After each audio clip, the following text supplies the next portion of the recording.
Good morning, boys and girls. We've got a story today. This is called Lily's Purple Plastic Purse. That is the name of our book. We have a Lily in our classroom.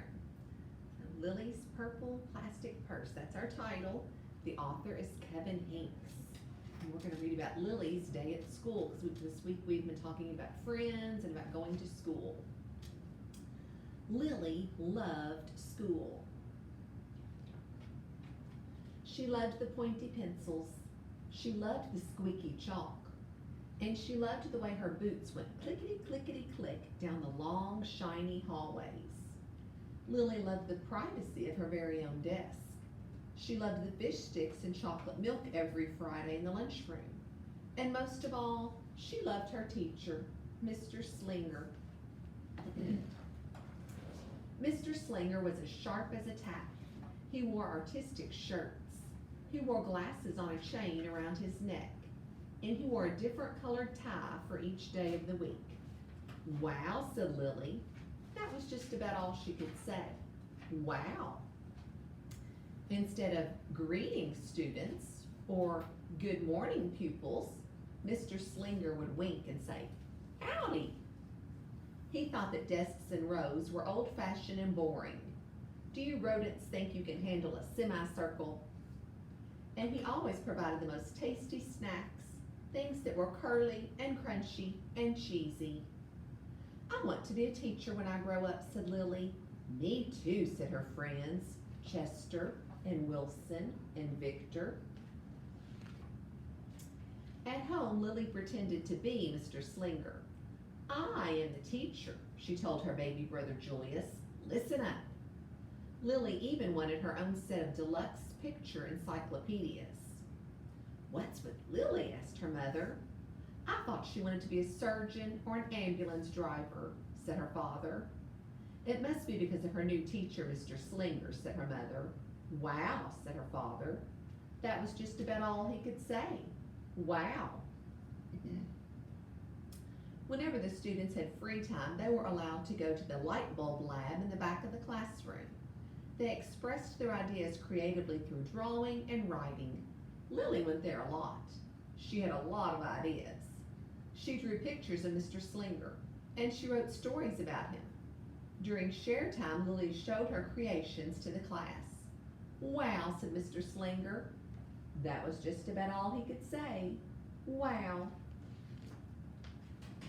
When Mr. Slinger had bus duty, Lily stood in line, even though she didn't ride the bus. Lily raised her hand more than anyone else in class, even if she didn't know the answer. And she volunteered to stay after school to clean erasers. I want to be a teacher when I grow up, said Lily. Excellent choice, said Mr. Slinger. One Monday morning, Lily came to school especially happy. She had gone shopping with her Grammy over the weekend. Lily had a new pair of movie star sunglasses, complete with glittery diamonds and a chain like Mr. Slinger's. She had 3 shiny quarters, and best of all, she had a brand new purple plastic purse that played a jaunty little tune when it was opened.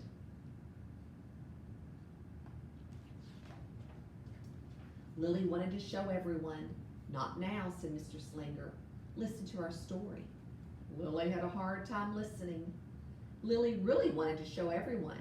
Not now, said Mr. Slinger. Let's be considerate of our friends. Lily had a hard time being considerate. Lily really wanted to show everyone.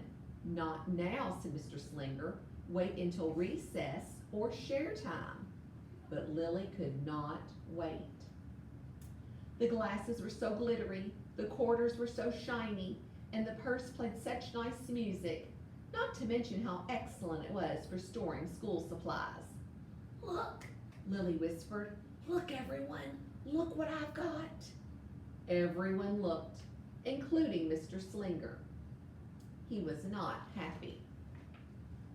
I'll just keep your things at my desk until the end of the day, said Mr. Slinger. They'll be safe there, and then you can take them home. Lily's stomach lurched. She felt like crying. Her glasses were gone. Her quarters were gone. Her purple plastic purse was gone. Lily longed for her purse all morning. She was even too sad to eat the snack that Mr. Slinger passed out at recess. That afternoon, Lily went to the light bulb lab. She was still very sad. She thought and thought. And then she became angry. She thought and thought some more. And then she became furious. She thought and thought a little bit longer. And then she drew a picture of Mr. Slinger. It says, "Big, fat, mean, stealing teacher. I do not want to be a teacher when I grow up." Right before the bell rang, Lily sneaked the drawing into Mr. Slinger's school bag. When all the students were buttoned and zipped and snapped and ready to go home, Mr. Slinger walked over to Lily and gave her back her purple plastic purse. "It's a beautiful purse," said Mr. Slinger. "Your quarters are nice and jingly, and those glasses are absolutely fabulous. You may bring them back to school as long as you don't disturb the rest of the class with them." "I do not want to be a teacher when I grow up," Lily said as she marched out of the classroom. On the way home, Lily opened up her purse. Her glasses and quarters were inside, and so was a note from Mr. Slinger. It said, "Today was a difficult day. Tomorrow will be better." There was also a small bag of snacks at the bottom of the purse. Lily's stomach lurched. She felt like crying. She felt awful. Lily ran all the way home and told her mother and father everything. Instead of watching her favorite cartoons, Lily decided to sit in the uncooperative chair. That night, Lily drew a new picture of Mr. Slinger and wrote a story about him. It says, "Lily was really, really sorry, so everyone forgave her, even her parents, even her baby brother, and her especially incredible teacher. Then the sun shined its smiley face down on everyone and everything, even the bugs and worms." And there's a picture where Mr. Slinger says, "I forgive everyone." Lily's mother wrote a note. Lily's father baked some tasty snacks for Lily to take to school. "I think Mr. Slinger will understand," said her mother. "I know he will," said her father. The next morning, Lily got to school early.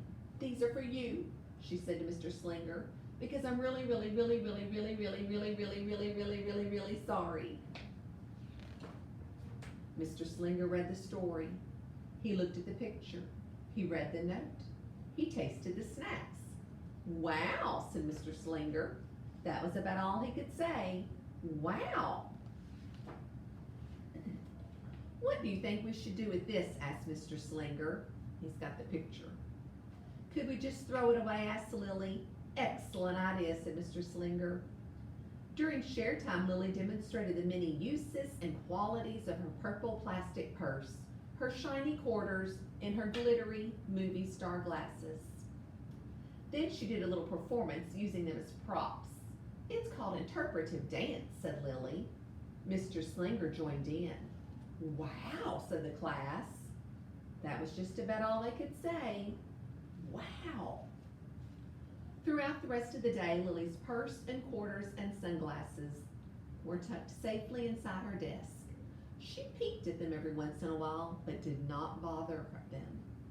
Right before the bell rang, Mr. Slinger served Lily's snacks to everyone. "What do you want to be when you grow up?" asked Mr. Slinger. "A teacher," everyone shouted.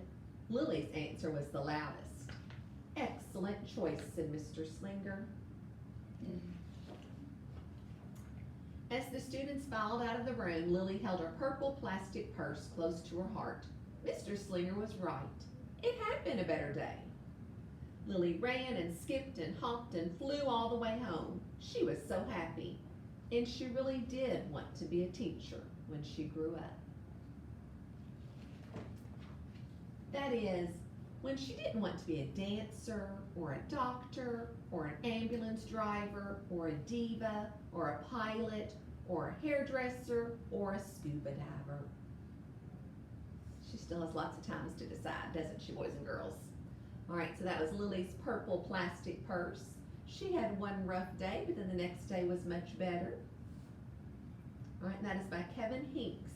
And we read another story by this same author earlier this week when I read the book Chrysanthemum. He wrote both of these books.